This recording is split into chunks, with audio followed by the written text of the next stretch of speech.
সকাল সন্ধ্যা রাত আমাদের কোনো ঠিক ঠিকানা নেই। আপনারা গল্প পাঠালেই আমরা চলে আসি আপনাদের গল্প সবার সাথে শেয়ার করতে। তো আমাদের কাছে আজকে ছোট্ট একটি ঘটনা এসেছে, যিনি লিখেছেন আমি তার মতো করেই পড়ছি।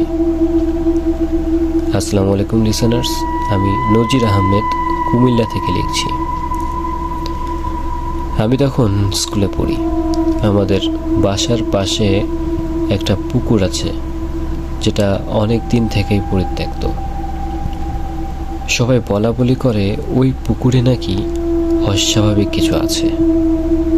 আমার বিশ্বাস হয় না।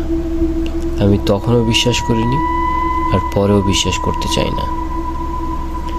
তো একদিন আমি ভর দুপুরবেলায় পুকুরের ডোবার যে পানি, ওখানে আমি একটু পা ধোয়ার জন্য নেমেছিলাম।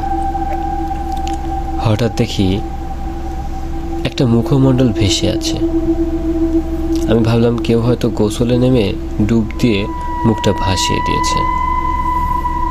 ভয় না পাওয়ার চেষ্টা করেছিলাম, কিন্তু পারলাম না, কারণ সে পানির নিচ থেকে আমার দিকে তাকিয়ে একটা বিকট হাসি দিয়েছিল। আমি দৌড়ে পালালাম এবং বাসায় গিয়ে হুমড়ি খেয়ে পড়ে সব ঘটনা খুলে বললাম।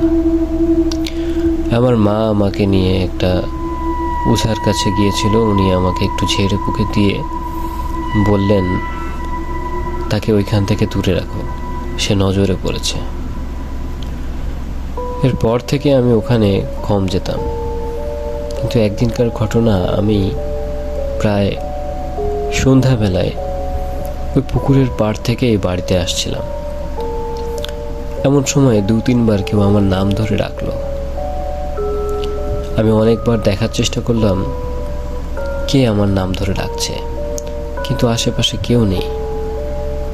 পরে পুকুরের ভিতরে তাকিয়ে দেখি একজন লোক সেই পানির উপর থেকে হেঁটে হেঁটে আমাকে ডাকছে।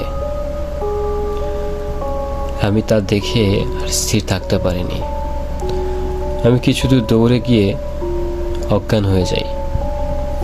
এরপর যখন বাড়িতে আমাকে খাটের উপরে শুয়ে রেখে সব কিছু জিজ্ঞেস করা হচ্ছিল, আমার স্মৃতি একেবারে মুছে গিয়েছিল। না কাউকে চিনতে পারছিলাম, না কি ঘটেছে আমার সাথে তা বলতে পারছিলাম। প্রায় 3 দিন জ্বরে ভোগার পর আস্তে আস্তে সব কিছু আমার মনে পড়তে লাগলো। তো ঘটনাটি ছোট, তেমন ভয়ের না। এরপরে আমার সাথে যেহেতু ঘটেছিল, আমার কাছে অনেক বিধ্বস্ত একটা গল্প মনে হয়েছে, তাই আপনাদের সাথে শেয়ার করলাম। ভালো লাগলে সবার সাথে শেয়ার করুন। ধন্যবাদ।